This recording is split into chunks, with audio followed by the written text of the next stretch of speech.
সভাপতি ছিলেন আর হারুন রশিদ আজাদ সাধারণ সম্পাদক ছিলেন। তাদের নেতৃত্বে এই নোয়াখালীতে আন্দোলন সংগ্রাম হয়েছে, তাই আজকে সে সদস্য সচিব হয়েছে। এখানে আরেকটি কথা বলতে চাই, 88 সালে নোয়াখালী বিএনপির একটি বিপর্যয়, তখন আমাকে বেগম খালেদা দায়িত্ব দিলেন। আমি 3 জন আইনজীবীকে সেদিন এই নোয়াখালী জেলা বিএনপির অন্তর্ভুক্ত করতে সক্ষম হয়েছিলাম। এই মঞ্চে বসে আছেন আজকের যিনি যুগ্ম আহ্বায়ক হয়েছেন, সেই জাকারিয়া সাহেব বেগম খালেদা জিয়ার কাছে গিয়ে বিএনপিতে যোগদান করেছিলেন। এখানে যোগদান করেছিলেন কামরুদ্দিন সালাউদ্দিন কামরান, তাকে বেগম জিয়া সার্কেল থেকে নির্বাচনে করার জন্য সুযোগ দিয়েছিলেন।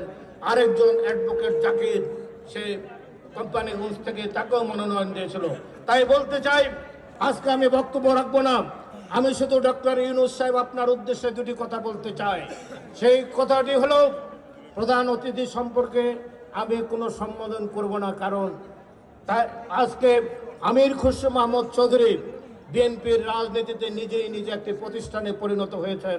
এই জন্য তাকে আমি তার ব্যাপারে কোনো বিশেষণ দিতে চাই না।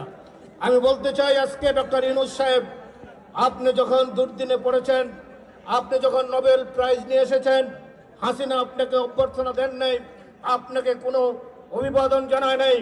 বিএনপি সেদিন রাষ্ট্র ক্ষমতায় বঙ্গভবনে রাষ্ট্রপতি আপনাকে সম্বর্ধনা দিয়েছেন। আমরা আপনার জন্য নাগরিক সম্বর্ধনা আয়োজন করেছি। ঢাকার মেয়র সাদেক হোসেন খোকা এবং পার্লামেন্টের দক্ষিণ প্লাজায় লক্ষ লক্ষ বিএনপির নেতা কর্মীর মাঝে আপনাকে সম্বর্ধনা দিয়েছে।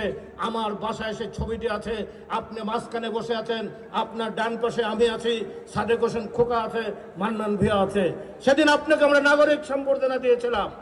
আপনি যখন আপনার বিরুদ্ধে মামলা দেন, তখন 2011 সালে বেগম খালেদা জিয়া বিরোধী দলের নেত্রী হাউস অব কমন্সে গিয়েছিলেন। এখানে তার সফর সঙ্গী আমির খুসরো মাহমুদ চৌধুরী বসে আছেন।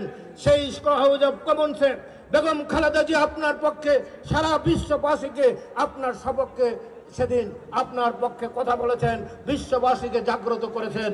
আজকে আপনি একজন স্বনামধন্য ব্যক্তি, সারা পৃথিবীতে আপনাকে সম্মান করে।